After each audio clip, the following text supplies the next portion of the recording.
नमस्ते friends, लवकरच येणाऱ्या आषाढी एकादशीसाठी आज आपण खास 5 पदार्थ बनवणार आहोत। तर आषाढी एकादशीला आहे ना, सगळेच जण अगदी चमचमीत पदार्थ उपवासाचे का होईना ट्राय करतच असतात। ती एक म्हण आहे ना की एकादशी आणि दुप्पट खाशी, अगदी असंच काहीतरी ना उपवासाच्या दिवशी हे होत असतं।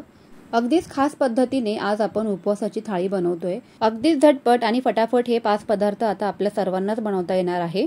त्यामुळेच ही रेसिपी तुमच्यासोबत मी शेअर करणार आहे। आजच्या रेसिपीमध्ये मी साबुदाण्याची खीर कशी बनवायची, अगदी टेस्टी होते, एकदम मलाईदार अशी खीर बनवून तयार होते। त्याचबरोबर शेंगदाण्याची आमटी, साबुदाण्याची मोकळी सुटसुटीत अशी खिचडी बनवणार आहोत। त्याचबरोबर मिरचीची भजी देखील आज आपण कुरकुरीत असे बनवणार आहोत। हे सर्वच पदार्थ पोटभरीचे तर असणारच आहेत, शिवाय पौष्टिक देखील ठरणार आहेत। कारण उपवास म्हटला ना की गोड गोड आणि चमचमीत हे सर्वांनाच खावंसं वाटत असतं।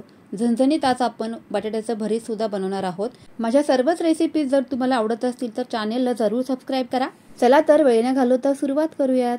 सर्वात आधी तर आहे ना, आज आपण उपवासाची अगदी मलाईदार अशी खीर बनवणार आहोत साबुदाण्याची। तर त्यासाठी इथे मी केशरच्या 4 ते 5 काड्या अगदी दुधामध्ये भिजत घालणार आहे। ज्यामुळे काय होणार आहे ना की आपल्या खीरीला चव तर अप्रतिमच येणार आहे, शिवाय रंगही खूप छान। खीर बनवायच्या आधी आपल्याला हे केशर दुधामध्ये असे भिजत घालायचं आहे। त्यानंतर इथे मी ड्रायफ्रुट्स घेतलेले आहेत बरेच। तर तुम्हाला जितके ड्रायफ्रुट्स घालायचे आहेत खीरमध्ये, तुमच्या आवडीनुसार कमी जास्त केले तरीही चालणार आहे, किंवा तुम्हाला आणखी जर एखादं कुठलं ड्रायफ्रूट घालावं वाटलं तर तेही ॲड केलं तरीही चालेल, जसं की खजूर वगैरे। आता हे ड्रायफ्रूट आपल्याला तुपावरती अगदीच स्लो गॅसवरती क्रिस्पी आणि कुरकुरीत होईस्तोपर्यंत परतून घ्यायचं आहे। ड्रायफ्रूट असे तुपावरती परतून घेतल्यामुळे त्याची चव आणखीनच खुलून येते, शिवाय खिरीमध्ये घातल्यानंतर त्याचं टेक्स्चरही बदलतं आणि चव देखील अप्रतिमच लागते। पौष्टिकही आपली खीर बनून तयार होते।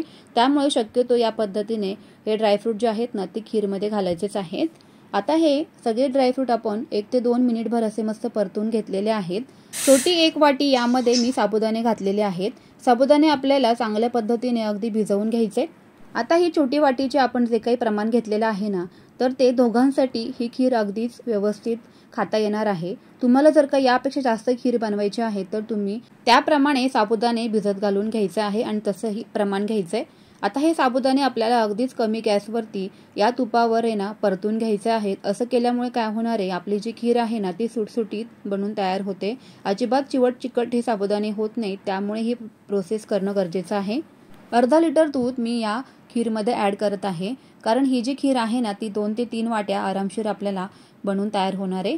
आवडीप्रमाणे यामध्ये साखर घालायची आहे, त्यानंतर वेलची पावडर घालायची आहे, त्याने खूप छान फ्लेवर येतो खीरला। आता हे जे काही साबुदाणे घातल्यामुळे ना आपल्याला हे दूध जे आहे ना ते अगदी नॉर्मल टेम्परेचरला येईपर्यंत, म्हणजे एक उकळी येईपर्यंत सतत आपल्याला असं हलवत राहायचं आहे।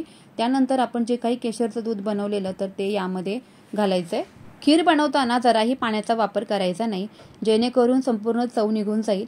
मलाईदार अशी मस्त खीर बनवून तयार होते, त्यामुळे यामध्ये पाणी ॲड करायचं नाही। 4 ते 5 मिनिटांमध्येच मस्त अशी या साबुदाण्याच्या खिरीला उकळी येऊन जाते आणि लगेचच आपल्याला इथे गॅस बंद करायचा आहे। मस्त अशी आपली साबुदाण्याची खीर आहे ना अगदी बनवून तयार होते। आता कुठलाही गोडाचा पदार्थ म्हटला की अगदी चिमूटभर यामध्ये मीठ घालायचं, म्हणजे त्याची जी चव आहे ना ती आणखीनच खुलून येते। आता इथे आपली जी काही साबुदाण्याची खीर आहे ना ती मस्त अशी बनवून तयार झालेली आहे। टेक्स्चर तर पहा काय अप्रतिम असंच आलेलं आहे, मस्तच। या पद्धतीने आषाढी एकादशीला तुम्ही ही साबुदाण्याची खीर नक्कीच बनवा। घरातील मंडळी अतिशय खुशच होऊन जातील, कारण चवीलाच इतकी अप्रतिम ही खीर मलाईदार अशी मस्त बनवून तयार होते। उपवासाच्या दिवशी साबुदाणे जर का भिजत घातलेले असतील तर या पद्धतीने साबुदाण्याची खीर रेसिपी नक्की ट्राय करा। अप्रतिम चवीची अशी खीर बनवून तयार होते। आता इथे आपण साबुदाण्याची खिचडी बनवतोय, तर त्यासाठी मी कढईमध्ये तूप घातलेलं आहे। हिरवी मिरची अशी मिक्सरमध्ये बारीक फिरवून घेतलेली आहे आणि ती आपल्याला तुपावरती परतून घ्यायची आहे, म्हणजे ती मिरची बाधत नाही। आवडीप्रमाणे हिरव्या मिरचीचं प्रमाण कमी जास्त तुम्ही करू शकतात। त्यानंतर यामध्ये आपण साबुदाणे जे भिजत घालून घेतलेले आहेत तर ते घालायचे आहेत।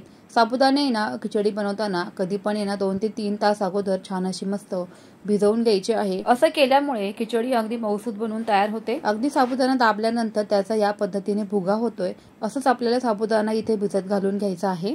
त्यानंतर 2 ते 3 मिनिटभर आपल्याला हे साबुदाणे तुपावरती परतून घ्यायचे आहेत। गॅसची फ्लेम अगदी स्लोच ठेवायची आहे। असे हे साबुदाणे तुपावर परतून घेतल्यामुळे खिचडी जी आहे ना ती अगदी मोकळी सुटसुटीत बनवून तयार होते, चिवट चिकट होत नाही। त्यामुळे इथे ही प्रोसेस करणं गरजेचे आहे। आता यामध्ये काही उकडलेला बटाटा घालायचा आहे आवडीप्रमाणे। मी असा इथे बटाटा हातावर कुस्करूनच घातलेला आहे, म्हणजे टेक्स्चर खूप छान येऊन जातं खिचडीला. खिचडीमध्ये बटाट्याचं प्रमाण आवडीप्रमाणे तुम्ही कमी जास्त करू शकतात. बटाटे घालून झाल्यानंतर यामध्ये भाजून घेतलेले साबुदाण्याचा इथे मी जाडसर कूट तयार करून घेतलेला होता अगोदरच, तर तो यामध्ये ॲड करायचा आहे. मीठही लगेचच आपण ॲड करून घेतोय. त्यानंतर हे सर्व साहित्य मस्त असं अगदीच कमी गॅसवरती मिक्स करून घ्यायचं आहे. तुम्ही कशा पद्धतीने साबुदाण्याची खिचडी बनवता, अशीच बनवता की आणखी काही वेगळी पद्धत आहे, मला कमेंट सेक्शनमध्ये जरूर कळवायला विसरू नका. कारण खिचडी म्हटली की सगळ्यांच्याच आवडीचा आणि जिव्हाळ्याचा विषय असतो. प्रत्येकाला साबुदाणा खिचडी खायलाही आवडतच असते. कोणाला शेंगदाण्याचा जो काही कूट आहे ना तो जाडसर आवडतो, तर कोणाला अगदी बारीक स्वरूपात आवडतो. सगळेच खिचडी इथे मिक्स करून झाल्यानंतर थोडासा आणखी मला दाण्याचा कूट कमी वाटत आहे, त्यामुळे मी वरनं आणखी ॲड केलेला आहे. असं दाण्याच्या कुटामुळे ना खिचडी अगदी अप्रतिम बनून तयार होते. आता यावरती एक 5 ते 7 मिनिटं झाकण ठेवून मस्त अशी खिचडी वाफवून घेऊयात. 5 ते 7 मिनिटांनंतर खिचडी अगदी मोकळी सुटसुटीत आणि मस्त अशी बनून तयार झालेली आहे. तुम्ही बघू शकताय, अजिबात चिवट चिकट होत नाही. आणि विशेष म्हणजे बटाटा असा या पद्धतीने कुस्करून घातल्यामुळे ना किंवा उकडून घातल्यामुळे दिवसभर खिचडी मऊ राहते. चला आता मस्त आहे ना पुढे शेंगदाण्याची आमटी तयार करूयात. मिक्सरच्या भांड्यामध्ये आवडीप्रमाणे मिरची घ्यायची आहे आणि इथे भाजून घेतलेले शेंगदाणे घेतले तरी पण चालेल, पण मी अगोदर जो काही शेंगदाण्याचा कूट बनवून ठेवलेला तर तो शिल्लक होता, तर तोच या मिक्सरच्या भांड्यामध्ये घालून घेतलेला आहे. अगदीच बारीक स्वरूपामध्ये पाणी घालून आपल्याला इथे पेस्ट तयार करून घ्यायची आहे. खूप जास्तही एकदम पाणी घालायचं नाही, अगदी थोडंसं पाणी ही पेस्ट तयार करताना घालायचे. तुम्ही इथे बघू शकताय मस्त अशी शेंगदाण्याची पेस्ट आपली बनवून तयार झालेली आहे. आता एखाद्या छोट्या पातेल्यामध्ये छोटा 1 चमचा साजूक तूप घालून घ्यायचा आहे आणि यामध्ये फोडणीसाठी मी जिरे घालते. तुम्ही जर का जिरे उपवासाला खात नसाल तर नाही घातले, स्किप केले तरी पण चालेल. जिरे छान फुलले की आता आपण जी काही मिक्सरमध्ये शेंगदाण्याची पेस्ट तयार करून घेतली होती तर ती घालायची आहे आणि गॅस अगदी स्लो ठेवायचा आहे. जितकी पातळ किंवा घट्टसर तुम्हाला ही शेंगदाण्याची आमटी तयार करायची आहे त्या प्रमाणात इथे पाणी घालून घ्यायचंय. चमच्याच्या मदतीने असं हे सर्व साहित्य मिक्स करून बघायचं, म्हणजे पाण्याचाही आपल्याला अंदाज येऊन जातो. पाव चमचा यामध्ये मीठ घालायचं आहे. थोडीशी तुम्हाला जर का साखर आवडत असेल तर तीही यामध्ये घातली तरी पण चालणार आहे. पौष्टिक अशी शेंगदाण्याची आमटी इथे बनवून तयार झालेली आहे. चला तर लगेचच पुढची तयारी करूया. आता इथे आपण उपवासाचे भजी बनवतोय, तर त्यासाठी इथे मी ह्या ज्या काही कमी तिखटवाल्या मिरच्या असतात ना तर त्या घेतलेल्या आहेत. ह्या मिरच्या चवीला तर खूप छान लागतात, शिवाय तिखट सुद्धा अगदीच कमी असतात, त्यामुळे लहान मुलं सुद्धा या प्रकारचे मिरच्यांचे भजी सुद्धा खाऊ शकतात. अगदी मी दाखवते त्याच पद्धतीने मिरच्यांना कट देऊन घ्यायचे. मधल्या ज्या काही बिया आहेत ना त्या काढण्याची आवश्यकता नाही, कारण ह्या मिरच्या मुळातच तिखट नसतात. आता इथे आपण जे काही भजी बनवतोय तर त्यासाठी इथे मी राजगिराच्या पिठाचा वापर करणार आहे. 2 ते 3 चमचे आपल्याला जेवढं काही पीठ लागणार आहे ना तेवढं एका बाउलमध्ये काढून घ्यायचं आहे. थोडंसं अगदी चवीपुरतं यामध्ये मीठ घालायचं आहे. त्यानंतर पाणी घालून आपल्याला भजीचं इथे बॅटर तयार करून घ्यायचं आहे. खूप जास्त पातळही नाही आणि खूप जास्त दाटसरही नाही.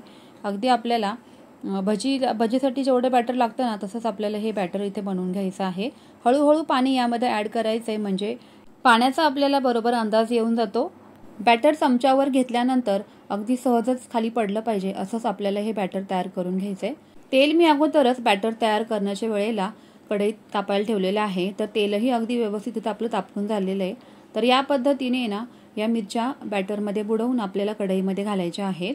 कढईमध्ये भजी ॲड करत असताना गॅस अगदी स्लो ठेवायचा आहे, नाहीतर मग तेलाची वाफ हाताला बसू शकते आणि चटका लागू शकतो. तर इथे एवढी काळजी घ्यायची आहे. आणि मात्र भजी घालून झाल्यानंतर गॅस मोठा करायचा आहे आणि मोठ्या गॅसवरच आपल्याला हे भजी जे आहेत ना ते तळून घ्यायचे आहेत. स्लो गॅसवर तळायचे नाहीत, नाहीतर मग ते खूप जास्त तेलकट देखील होऊ शकतात.